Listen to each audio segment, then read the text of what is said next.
নমস্কার বন্ধুরা, আশা করি তোমরা সকলে খুব ভালো আছো, সুস্থ আছো। আমিও ভালো আছি। প্রতিদিনের মতন আজকে একটা দারুণ স্বাদের রেসিপি নিয়ে হাজির হয়ে গেছি। আজকে আমি তোমাদের সামনে নিয়ে এসেছি মুসুর ডালের পেঁয়াজি। একদম সহজ উপায়ে স্বল্প উপকরণে কি করে এই মুসুরির ডালের পেঁয়াজিটা ভেজে নিচ্ছে সেটাই আজকে তোমাদের সামনে তুলে ধরবো। আর এত গরম, বাইরে প্রচণ্ড গরমে একদম যখন রান্নাবান্না করতে ইচ্ছে করে না, তখন এইরকম ধরনের একটা পেঁয়াজি তৈরি করে কিন্তু গরম ভাতে অথবা পান্তা ভাতে খেতে কিন্তু দারুণ জমে যাবে। এই রেসিপিটির জন্য আমি এখানে প্রায় 150 গ্রাম মতন মুসুরির ডাল নিয়ে নিয়েছি এবং মুসুরির ডালটাকে খুব ভালো করে কিন্তু ধুয়ে নিতে হবে, কারণ বাইরে থেকে আনা মুসুর ডালে প্রচণ্ড পরিমাণেই নোংরা থাকে। আমি খুব ভালোভাবে পরিষ্কার করে ধুয়ে আমি কিন্তু এটাকে 1 ঘন্টা বা 1.5 ঘন্টার জন্য জল দিয়ে ডুবিয়ে রেখে দেবো বেশ কিছুক্ষণের জন্য। তো জল দিয়ে ভিজিয়ে রাখার পর 1 ঘন্টা পরে কিন্তু আমাদের ডালটা দেখো পুরোপুরি কিন্তু ভিজে গেছে। তো তারপর কিন্তু আমি এবার, যেহেতু এটা পেঁয়াজি, তো পেঁয়াজটা সবার প্রথম কেটে নিতে হবে। আমি এখানে 4খানা মতন পেঁয়াজ নিয়ে নিয়েছি।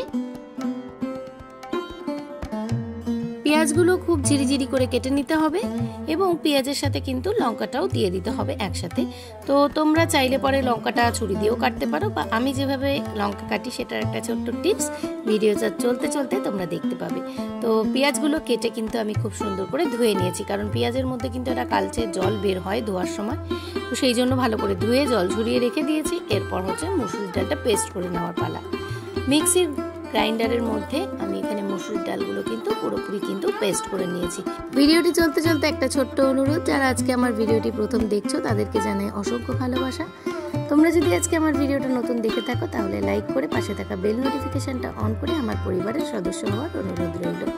তো দেখো, এখানে আমি পেঁয়াজ কুচিগুলো একটা বাটির মধ্যে নিয়ে নিয়েছি, তারপর মুসুরির ডালটা নিয়ে নিয়েছি এবং এই ব্যাটারটার জন্য আমি একটা ম্যারিনেট করব। তো তার জন্য কিছু উপকরণ লাগবে।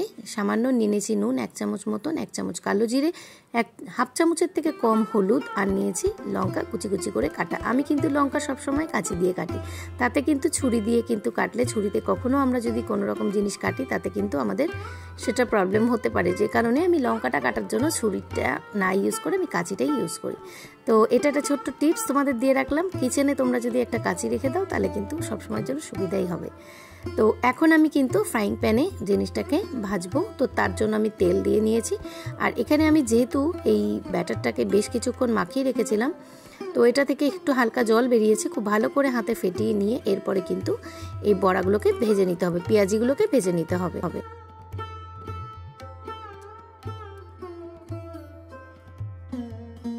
সব পেঁয়াজিগুলো দিয়ে গ্যাসের ফ্লেমটাকে মিডিয়াম টু হাই ফ্লেমে রেখে একটু উল্টে পাল্টে নিতে হবে, কারণ একটা পিঠ একটু কড়া ভাজা হয়ে গেলে তারপর একটু উল্টে দিতে হবে। আর এই পেঁয়াজিটা যখন ফ্রাইং প্যানে দেওয়া হবে তখন একটু নাড়াচাড়া দিয়ে নিতে হবে যাতে কোনোভাবে ধরে না যায়।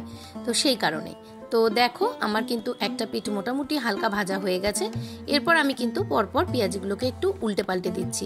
তোমরা যদি এটাকে ডিপ ফ্রাই করতে চাও তো ডিপ ফ্রাইও করতে পারো। আমি যেহেতু প্রচণ্ড গরম, স্বাস্থ্যের কথা খেয়াল রেখেই কিন্তু খুবই অল্প তেলে ভেজেছি। তোমরা চাইলে এটা ডিপ ফ্রাইও করতে পারো।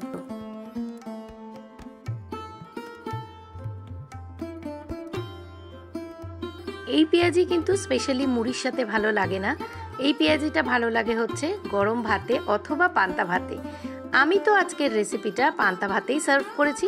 আজকের এই পেঁয়াজির রেসিপিটা যখন আমি পান্তা ভাত দিয়ে খাবো তখন কিন্তু তার স্বাদ হয়ে যাবে একেবারেই আলাদা। তোমরাও কিন্তু যদি ভাতকে পান্তা ভাত বানিয়ে খেতে চাও বা জল ঢেলে ভাতে খেতে চাও প্রচণ্ড গরমে শরীরকে ঠান্ডা করতে, তোমরা কিন্তু অবশ্যই একবার এই পেঁয়াজির রেসিপিটা ট্রাই করে তারপর পান্তা ভাত খেয়েও দেখবে অসম্ভব সুন্দর লাগবে। তো দেখো, আমি এখানে একদম পান্তা ভাতের থালা সাজিয়ে নিয়েছি। এখানে নিয়েছি ভাত, তার মধ্যে জল দেওয়াই আছে, আর এখানে নিয়েছি একটা কাঁচা লঙ্কা, গন্ধলেবু, নুন। এরপরে হচ্ছে সব পেঁয়াজিগুলোকে খুব সুন্দরভাবে কিন্তু আমি সাজিয়ে নিয়েছি। তো কেমন লাগছে আমার এই রেসিপিটি অবশ্যই কিন্তু কমেন্টের মাধ্যমে জানিও। আর এইভাবে তোমরা একবার পান্তা ভাতে বা গরম ভাতে একটু এই পেঁয়াজিটা ভেজে খেয়ে ট্রাই করে দেখো, অবশ্যই ভালো লাগবে। তো কেমন লাগলো অবশ্যই কিন্তু আমার ভিডিওটা কমেন্টের মাধ্যমে জানিও। আজকের ভিডিওটা এ পর্যন্তই রাখছি। সকলে ভালো থেকো, সুস্থ থেকো। আবার আসবো পরবর্তীতে কোনো নতুন রেসিপি ভিডিওর সাথে।